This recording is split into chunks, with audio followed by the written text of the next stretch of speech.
बड़ी पोस्ट पे मैं नहीं जानता 1 2 3 सीईओज़ को भी जो पाकिस्तान से पढ़े हों, पाकिस्तान से बिलोंग करते हों और किसी बड़ी कंपनी के सीईओ। जैसे इंडिया की बात करें, टेस्ला के सीएफओ भी इंडियन हो गए, उसके अलावा गूगल के, इसके अलावा माइक्रोसॉफ्ट के, बहुत सी ऐसी यूट्यूब के। पाकिस्तान में जी देखें, हुनर और एक्सपीरियंस और एजुकेशन की बात कीजिए ना, हमारा पाकिस्तान बहुत आगे है। अच्छा। आम कंट्रीज़ के आगे यहाँ पे पढ़े लिखे लोग हैं, लेकिन इनको मौका ही नहीं दिया जाता। इनको आप अगर कोई ऊपर जाना चाहता है, वो बगैर पैसों के जा नहीं सकता। नहीं, ये तो पाकिस्तान में ठीक ऐसा है। और इंटरनेशनल आपको क्या लगता है जो बड़ी-बड़ी इंटरनेशनल कंपनीज़ है वो देखें, भी सिफारिश के नहीं ऊपर या वो रिश्वत के बाहर ऊपर नहीं, सीईओ बाहर रखती हैं? बाहर के मुल्कों में तो ये कंसेप्ट है ही नहीं है ना। ठीक है। स्वाय पाकिस्तान आपका नंबर 1 है करप्शन के लिहाज से। ओह! यहाँ पे करप्शन ख़त्म नहीं हो सकती, ठीक है। ना होनी है। आप बाहर के मुल्कों में चले जाएँ, बाहर के मुल्कों में ये नहीं है, वहाँ पे आप मेहनत करते हैं और आपको उसका रिवार्ड मिलता है, ठीक है ना? ठीक है। अब आप मेहनत क्या कर वजह है कि बड़ी-बड़ी कंपनियाँ जो अपने सीईओज़ बना रही हैं, जो मैनेजिंग पोस्ट पे जो लोगों को बिठा रही हैं, वो ज़्यादातर इंडियन ओरिजिन क्यों है? और इवन सीईओ को छोड़ें प्राइम मिनिस्टर सर, लेवल तक।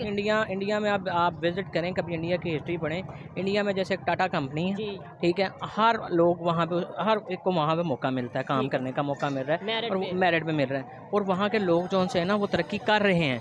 पाकिस्तान के लोग क्या करते हैं कि यहाँ से बाहर जाएँगे ना, यहाँ पे बिजली जैसे चोरी करते हैं ना, इसका सिस्टम पाकिस्तान में जो बदनाम हो चुका है। बाहर जाके भी ना चोरी का जो कंसेप्ट है ना, उनके दिमाग से ख़त्म नहीं हो सकता। तो माज़रत इससे इमेज किसका खराब होता है? पाकिस्तान का हो रहा है। पाकिस्तान कहाँ खड़ा हो गया? हम भारत को देखते हैं, उनकी तो ग्लोबल स्ट्रेटेजिक पार्टनरशिप्स हैं अमेरिका के साथ, फ्रांस के साथ, यूएई के साथ, जीसीसी के साथ। आप कैसे रेट करते हैं, कैसे मेज़र करते हैं कि इन 5 सालों में पाकिस्तानियों की ज़िंदगियाँ कैसी हैं और क्या हम आइंदा जो कुछ महीने हैं, उनको आप कैसे फ़ोर्सी करते हैं? काइंडली। और आज हुकूमत, आज हमारे वज़ीर-ए-आज़म साहब फ़ारग हो रहे हैं, केयरटेकर सेटअप जो है, वो इंस्टॉल हो जाएगा। चीमा साहब, मैं कोशिश करता हूँ कि पिक्चर सारी ड्रा करूँ आपको सबसे पहले तो पाकिस्तान के हवाले से कि आखिरी दिन है और आखिरी दिनों में रोज़ाना डेली बेस पे हमारे शहबाज शरीफ साहब जो हैं वो एडमिशन करते हैं कि आर्मी चीफ साहब जो हैं वही इस सारी जो अब तरक्की का ख्वाब भी उन्होंने देखा है, फ्लाईओवर भी उन्होंने बनवाए हैं और उनके बगैर कुछ नहीं हो सकता। तो मेरे ख्याल में ये एडमिशन है सबसे पहले तो कि पाकिस्तान में civilian setup is a failure. They can not deliver anything, they are not serious. पहले भी जो जितने तज्जिया कार हैं अनुसंधान दुनिया संगठन सारी यानी के, इसरो ने एक वो ऐतिहासिक हमेशा मिशन ये शुरू कहते किया है थे ये जिसका नाम प्रोजेक्ट चंद्रयान 3 है, अनाउंस कर देते हैं, जिसका फॉलो संस्कृत में अप अर्थ नहीं। होता है चाँद का वाहन। इसका उद्देश्य चंद्रमा के दक्षिणी ध्रुव के पास एक लैंडर और रोवर को तैनात करना है। यह डिप्लोमैटिक उपलब्धि पहले कभी नहीं पहुंची गई है, जो स्पेस एक्सप्लोरेशन के इतिहास में अभूतपूर्व लक्ष्य है।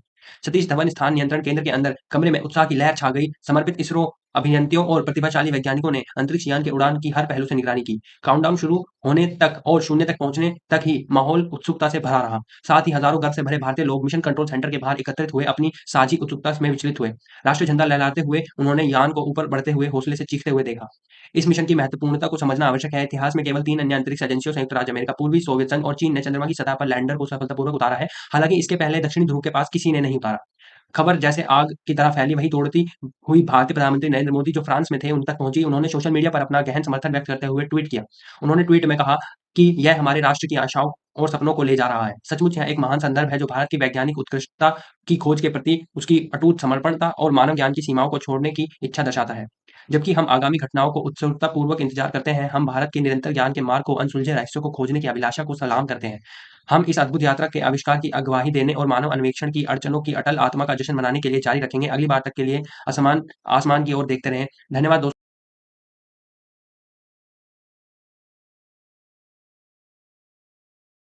कर पाते। क्या कहना चाहेंगे? सीएफओ भी बन गया अभी टेस्ला का। सर पाकिस्तानी कहीं कहीं नहीं नजर आते।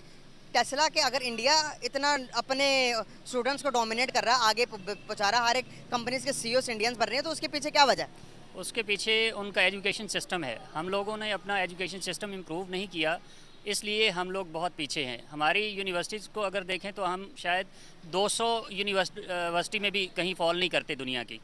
और अगर इंडिया को देखें तो उन्होंने अपना आईटी को इतना ग्रो किया है, इतना ग्रो किया है कि उनका हर बड़ी कंपनी में यहाँ से निकल के जो है कोई ना कोई बंदा किसी बड़ी कंपनी में जाके उसका सीईओ, सीएफओ या और कोई एडमिनिस्ट्रेटिव पोस्ट पे काम कर रहा होता है। अगर हम भी अपनी एजुकेशन सिस्टम को इम्प्रूव कर लें तो शायद हम भी ये सब कुछ कर सकते हैं, हमारे लोग भी वहाँ जा सकते हैं। बिल्कुल सही। सर क्या वजूहत है कि हमारे हालात बड़े ख़राब, डे बाय डे बद से